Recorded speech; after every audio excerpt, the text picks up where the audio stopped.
Hi everyone.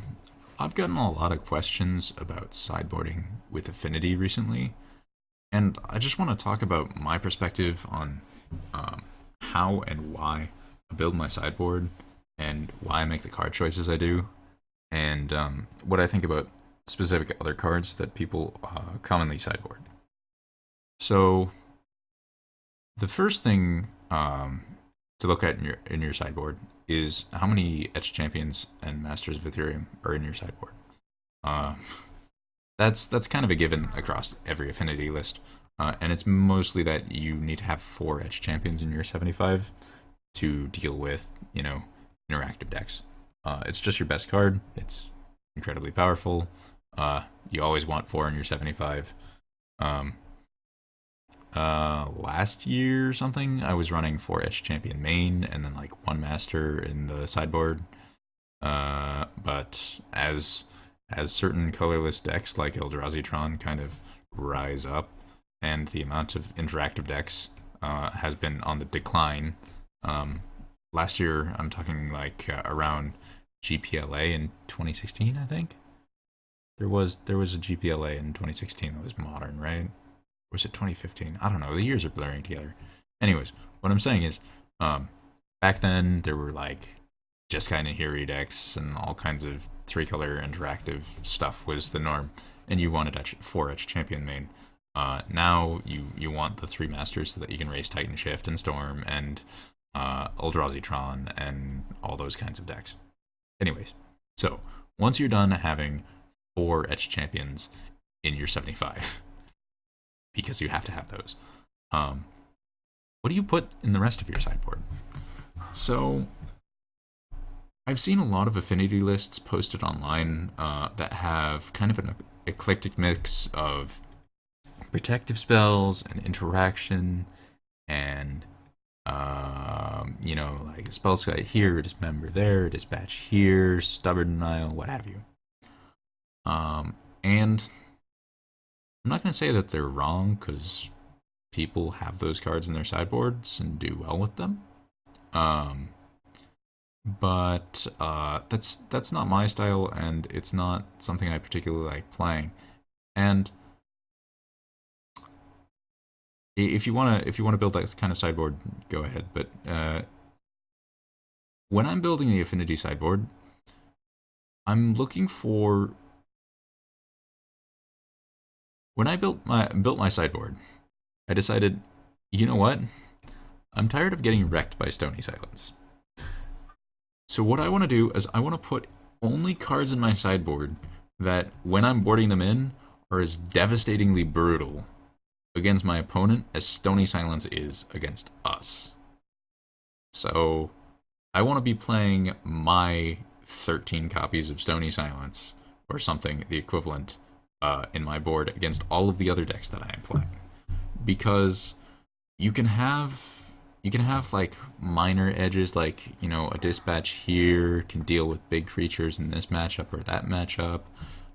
Sometimes your counter spells just a little bit better in this matchup for that versus that one. But when I built my sideboard, I just wanted to put all of the most powerful cards I could, because why not, right? If you can put a whole bunch of cards that say, in the matchup you're sideboarding this in, if you cast it, you just win. Like, the game is over, you win, GG, we're done. Um, and that's sort of what a lot of these cards are.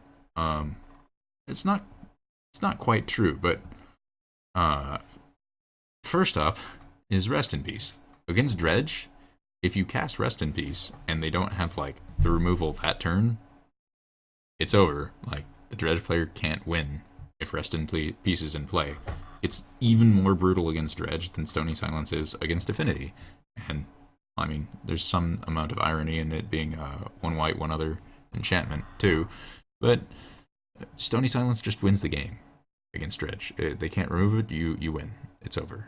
Um, and so it's kind of what I want to put in my deck as much as possible. So I looked through all of the top decks that you play against most often on MTG Goldfish, and putting in a whole bunch of cards that um, are incredibly overpoweringly broken in some amount of those matchups, and then hopefully have some splash into a few other matchups as well.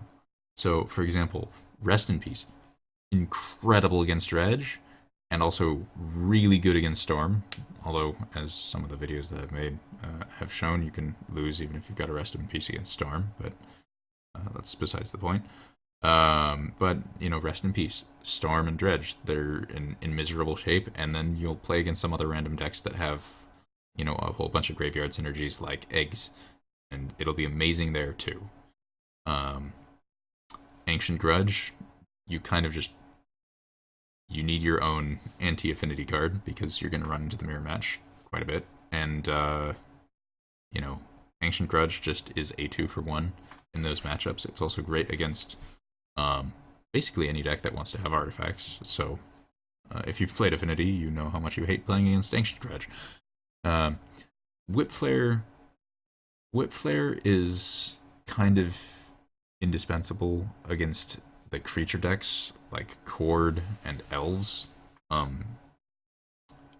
Against a very surprisingly large number of decks, Whip Flare is 2 mana Plague Wind. And if you ask someone, do you want 2 mana Plague Wind in your sideboard? Most people would say, hell yes, I want 2 mana Plague Wind. The card is just fantastic. Your opponent will have a board that's like, 2 Hierarchs and a Birds and a Devoted Vizier or something like that. Devoted Druid or Vizier or something like that. You cast Whip Flare, kill their entire board, and then you have all the time in the world to kill them with everything else you've got. Blood Moon. Now, if you're going to make a list of objectively the most powerful game warping cards in Modern, Blood Moon would be on that list, certainly. Blood Moon and Ensnaring Bridge are like at the top of the this fundamentally warps how the game is being played while it's in play. Blood Moon is players can't cast spells in certain matchups, or all of their lands that do stuff, Valakut, don't do anything. And the number of matchups where Blood Moon just kind of wins you the game when it resolves is incredibly large. And the more I played with Blood Moon, I started with 1 Blood Moon in my sideboard, and I found that every time I brought it in, I'm like, where's my Blood Moon? Like, if I just draw this, I win. So I went up to 2 Blood Moon, and then Titan Shift came around with Hour of Promise, and up to 3 Blood Moon. And honestly, I've just been citing 3 Blood Moons in against a lot of people and winning a lot of games because they just lose to a Blood Moon. They can't cast their important spells. Certainly, it hurts us in some matchups, but don't sideboard it in against people that are mostly monocolored, or ones where your manlands are particularly important. But for the most part, we can survive it, and a lot of other decks can't. And for the people that keep saying Jeskai control ruins Affinity, well, here's your answer. Like, between Blood Moon and Aether Grid, which I'll get to in a second, both of these enchantments, if you can resolve them, which for the most part you can, because people don't like keeping in counter magic against Affinity because you're just so fast. You dump your entire hand on turn 1 or 2, and why would you have counter magic against it? That's not Ceremonious Rejection. So since they don't have too much counter magic for the Blood Moon, cast it. They're like, oh well, I guess we're done here. And then Ghirapur Aether Grid is another kind of game warping card. You cast this card, and then this one card says, "Congratulations, you're now the control deck." You just spend 3 turns, and everything your opponent has on the board is dead. You play that against uh, against any creature deck, and just even if they deal with it, by the time they've dealt with it, unless they're doing it in like instant speed right as you resolve it, if you get one untap with it, you've killed 3 of their creatures, something like that. If you get to untap like 2 or 3 times, they don't have a board. Once they deal with the Aether Grid, they still don't have a board. They have to rebuild from scratch. If it stays in play, they can't have a creature stick in play. Period. Like, all of these creature decks are working off synergies, like, oh, I'll have, lords, and like this thing will make mana, and this thing will tap down my opponent. It doesn't matter, your creatures are dead. They're not going to be like, oh, well, I'm a creature deck, and now I'm going to play my, top decked kitchen finks or whatever. And then it just dies to the grid, they gain 4 life, whatever. In round 15 of GP Vegas this year, I was playing for a Pro Tour invite, and I had a line where it was like, I can attack with a plated up Inkmoth Nexus or Signal Pest, one of the two, a plated up thing. And I'm like, win the game unless he has exactly Path in his hand. There was like, he had 1 mana open, it was white, didn't know what card was in his hand. And it's win the game, get a Pro Tour invite, unless he has exactly Path in his hand. And even then, if he had Path, I still wouldn't have been dead on the crackback. I still would have been massively ahead. He had like just a 2/3 in play, and I was at 14 life. But instead of going for almost guaranteed lethal, I decided I'm gonna just play it safe, play the Aether Grid, kill his 2/3, and now there's no cards that he like. If he plays another creature, then I'll kill it. If he doesn't play another creature, then I'll start getting in and trying to kill him. And I'm just going to sit here behind this grid and say, no matter what you do, I can't possibly lose. So I guess I've ranted longer about specific card choices than I had initially intended to.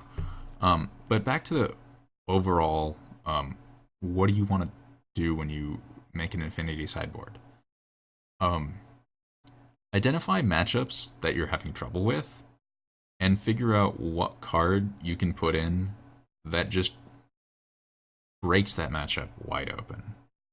Against creature matchups, Ghirapur Aether Grid breaks the matchup wide open if you resolve the card. Against anything that's kind of relying on artifacts, Ancient Grudge, just destroy everything they have that's important. The last way you can do it is the versatile cards. If you're gonna have versatile cards, just play Thoughtseize. This is the last card I haven't talked about that I'm playing in my sideboard, and if you've played Modern, you know that Thoughtseize is basically one of the most played cards in Modern, definitely on the contenders for best 1 mana spells. I bring in Thoughtseize against almost every deck. Almost every deck. I mean, I think I don't bring it in against Burn, and maybe some like really offbeat, off-meta type stuff, but basically every deck, you just bring in Thoughtseize, and you Thoughtseize away their best answer. I don't mainboard it, because mainboard people don't have like their super amazing Affinity hate cards, but if you want to protect yourself, what better way to protect yourself than just taking it out of their hand and seeing everything that you've got to play around? Between Thoughtseize and Stubborn Denial or other counterspells like that, I'd have Thoughtseize 100% of the time. Sure, it doesn't protect you against top decks, which kind of stinks. Every time you Thoughtseize them and they top deck Stony Silence and cast it the next turn, you'll feel bad. But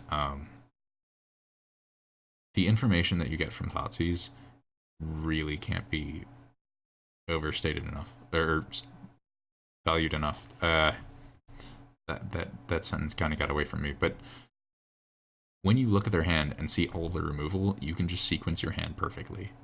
You get to say, okay, I get to force you to make the worst possible decision with every card you have, because I know what you have and you don't know what I do. And that's just so good for Affinity to just know exactly how to play around all of the removal. You know, you cast it, you're like, oh, I see what's in your hand. Okay, coast is clear. I know I can go all in and win. GG. So yeah, I think my closing point is when you're building your sideboard, don't think about how do I protect myself from these cards. Don't think about protecting yourself from Stony Silence. Like I would never put wear and tear in my sideboard. That's just not how you want to live your life. What you want to do is proactively just play cards that say, all right, you're done here. Get out. I win the game. And that's kind of what I built my sideboard to do. And I think it works pretty well. All right, thanks for listening. And hopefully you can find a mix of cards that just dominates your local metagame.